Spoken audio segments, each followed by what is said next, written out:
नमस्कार।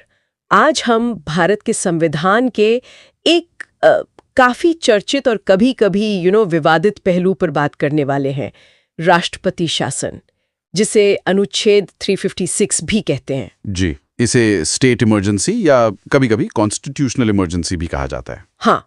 और ये तब लगता है जब लगता है कि कोई राज्य सरकार संविधान के हिसाब से ठीक से काम नहीं कर पा रही है। हमारे पास जो सोर्सेज हैं वो इसके पीछे के संवैधानिक आधार, इसकी प्रक्रिया और इसके क्या नतीजे होते हैं उस पर काफी रोशनी डालते हैं। जी बिल्कुल। तो चलिए इन्हीं के जरिए समझने की कोशिश करते हैं कि ये व्यवस्था आखिर है क्या, क्यों और कैसे लागू होती है और इसका असर क्या होता है।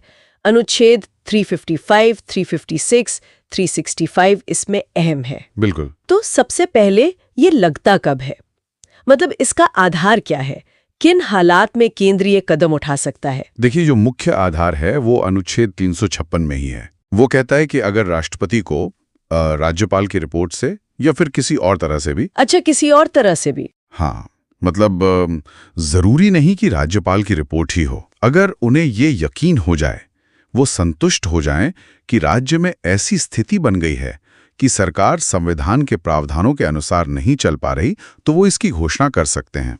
ठीक है, तो राज्यपाल की रिपोर्ट एक मुख्य स्रोत है पर एकमात्र नहीं। और वो अनुच्छेद 365 वाली बात, हाँ, अगर राज्य केंद्र के निर्देश ना माने? हाँ, वो भी एक बहुत महत्वपूर्ण आधार है। अनुच्छेद 365 ये कहता है कि अगर कोई राज्य सरकार केंद्र सरकार द्वारा दिए गए किसी संवैधानिक निर्देश का पालन करने में या उसे लागू करने में विफल रहती है, नाकाम रहती है, तो राष्ट्रपति के लिए ये मानना बिल्कुल कानून सम्मत होगा कि हाँ, उस राज्य में संवैधानिक तंत्र विफल हो गया है, और फिर वो अनुच्छेद 356 लगा सकते हैं। समझ गए। तो ये दो मुख्य कारण हो गए। अब मान लीजिए घोषणा हो गई, राष्ट्रपति ने कह दिया कि शासन लग रहा है, फिर आगे क्या? क्या वो फौरन लागू हो जाता है हमेशा के लिए? नहीं, घोषणा होने के बाद की भी एक प्रक्रिया है। उसे जारी होने की तारीख से 2 महीने के अंदर अंदर संसद के दोनों सदनों, लोकसभा और राज्यसभा, दोनों से पास कराना जरूरी है। अच्छा, 2 महीने के अंदर? और अगर लोकसभा भंग हो तब? हाँ, ये भी स्थिति हो सकती है। अगर घोषणा के समय लोकसभा भंग है या इन 2 महीनों के दौरान भंग हो जाती है, तो जब नई लोकसभा बैठेगी उसकी पहली बैठक से 30 दिनों के अंदर उसे पास कराना होगा। लेकिन इस बीच राज्यसभा से वो पास हो जाना चाहिए। ठीक है। तो संसद की मंजूरी मिल गई, अब ये कितने समय तक लागू रह सकता है? एक बार संसद की मंजूरी मिल जाए तो ये 6 महीने तक प्रभावी रहता है। सिर्फ 6 महीने? हाँ, एक बार में 6 महीने, लेकिन इसे फिर से हर 6 महीने पर संसद की मंजूरी लेकर आगे बढ़ाया जा सकता है। पर इसकी एक ऊपरी सीमा है, अधिकतम 3 साल। 3 साल? लेकिन मैंने कहीं पढ़ा था कि 1 साल के बाद इसे बढ़ाना काफी मुश्किल हो जाता है, कुछ शर्तें हैं? हाँ, बिल्कुल सही पढ़ा आपने। वो 1978 में 44वां संशोधन हुआ था। उसने 1 साल के बाद राष्ट्रपति शासन को जारी रखने के लिए 2 कड़ी शर्तें लगा दी। क्या शर्तें हैं वो? पहली शर्त यह है कि उस समय देश में या उस राज्य के किसी हिस्से में राष्ट्रीय आपातकाल लागू हो, अनुच्छेद 352 वाला, इमरजेंसी। और दूसरी शर्त यह है कि चुनाव आयोग ये प्रमाणित करे, लिख कर दे कि उस राज्य में विधानसभा के चुनाव कराना फिलहाल संभव नहीं है। ओहो, तो ये तो काफी कठिन शर्तें हैं। 1 साल के बाद इसे जारी रखना वाकई असाधारण परिस्थितियों में ही संभव होगा। जी हाँ, बिल्कुल। मकसद यही था कि इसका बेजा इस्तेमाल ना हो। ठीक है, अब ये बताइए कि जब राष्ट्रपति शासन लग जाता है तो राज्य में होता क्या है, प्रशासन कैसे चलता है? असर तो बहुत बड़ा होता है। सबसे पहले राज्य की जो पूरी कार्यकारी शक्ति है, एग्जीक्यूटिव पावर, वो राष्ट्रपति के पास आ जाती है। सारी शक्ति? हाँ जी, जिसे राष्ट्रपति आमतौर पर राज्यपाल के माध्यम से इस्तेमाल करते हैं या किसी और अधिकारी को भी नियुक्त कर सकते हैं। राज्य की जो मंत्रिपरिषद होती है, मुख्यमंत्री और उनके मंत्री, वो बर्खास्त कर दी जाती है। सरकार खत्म? हाँ, चुनी हुई सरकार उस वक्त काम नहीं करती। राज्यपाल ही राष्ट्रपति के एजेंट के तौर पर राज्य का प्रशासन चलाते हैं। इसमें उनकी मदद राज्य के मुख्य सचिव करते हैं या फिर कभी-कभी राष्ट्रपति कुछ सलाहकार भी नियुक्त कर देते हैं। और विधानसभा का क्या होता है? विधायक तो चुने हुए होते हैं। हाँ, विधानसभा का मामला थोड़ा अलग है। उसे या तो निलंबित कर दिया जाता है, सस्पेंड, उसकी बैठकें नहीं होंगी, वो कोई काम नहीं करेगी, या फिर उसे भंग ही कर दिया जाता है, डिसॉल्व। अच्छा, दोनों हो सकता है, सस्पेंड या डिसॉल्व?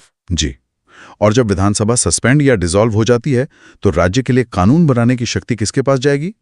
वो संसद के पास चली जाती है। सारे कानून फिर संसद बनाएगी। हाँ, या फिर संसदीय शक्ति राष्ट्रपति को या उनके द्वारा नामित किसी अन्य प्राधिकारी को भी सौंप सकती है कि वो राज्य के लिए नियम विनियम बनाएं। लेकिन एक बात जरूर ध्यान रखने वाली है, इन सब बदलावों के बावजूद राज्य के हाई कोर्ट की जो शक्तियां और काम है उन पर कोई असर नहीं पड़ता, वो वैसे ही काम करता रहता है। ये महत्वपूर्ण है कि न्यायपालिका स्वतंत्र रहती है, लेकिन ये शक्ति तो बहुत ज्यादा है केंद्र के हाथ में। जाहिर है विवाद तो हुए ही होंगे, आपने शुरू में कहा भी था। विवाद? अरे ये तो शायद संविधान के सबसे ज्यादा विवादास्पद प्रावधानों में से एक रहा है। जैसा आपने पहले जिक्र किया था, 1950 से लेके अब तक सोचिए 125 से भी ज्यादा बार इसका इस्तेमाल हो चुका है।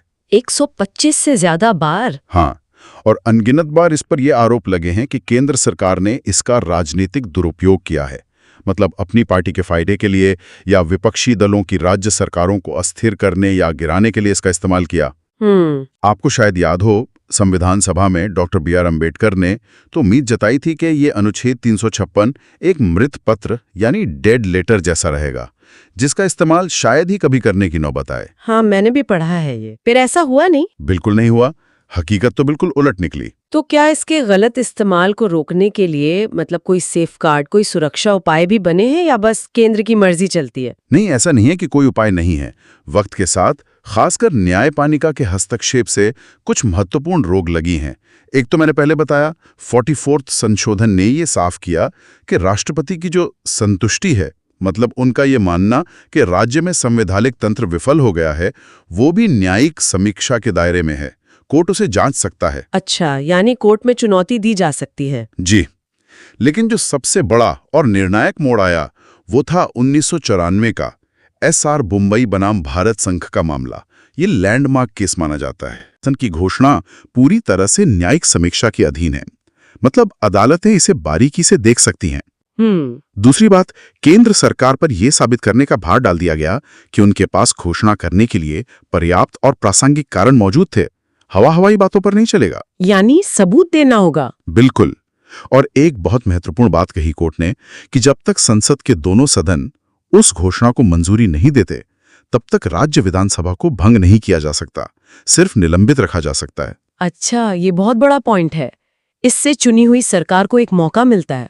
हाँ, ताकि अगर संसद मंजूरी ना दे तो सरकार बहाल हो सके। और सबसे अहम बात, कोर्ट ने जोर देकर कहा कि अनुच्छेद 356 एक असाधारण शक्ति है। इसका इस्तेमाल बहुत ही संयम से बिल्कुल आखिरी उपाय के तौर पर होना चाहिए, वो भी केवल तब जब राज्य में संवैधानिक व्यवस्था सचमुच में ठप हो गई हो और कोई रास्ता ना बचा हो। तो ये बोम्मई केस तो एक तरह से मील का पत्थर साबित हुआ इसे रोकने में। निश्चित रूप से इसने केंद्र की मनमानी पर काफी हद तक अंकुश लगाया है। तो अगर हम संक्षेप में देखें तो राष्ट्रपति शासन संविधान का एक जरूरी हिस्सा तो है, जो असाधारण परिस्थितियों में जब राज्य में संवैधानिक व्यवस्था बिगड़ जाए तो केंद्र को हस्तक्षेप करने की शक्ति देता है। हाँ, जरूरत पड़ने पर यह व्यवस्था बनाए रखने के लिए जरूरी हो सकता है। लेकिन जैसा हमने पूरी बातचीत में देखा, इसके दुरुपयोग की संभावना और दुर्भाग्य से इतिहास भी रहा है। एस.आर. बोम्मई मामले में सुप्रीम कोर्ट के जो दिशा निर्देश आए, उन्होंने इस शक्ति पर कह सकते हैं काफी महत्वपूर्ण अंकुश लगाए हैं। ये सुनिश्चित करने की कोशिश की है कि इसका इस्तेमाल केवल वास्तविक संवैधानिक विफलता की स्थिति में ही हो, न कि राजनीतिक कारणों से। सही। तो चलिए आज की बातचीत को यहाँ समाप्त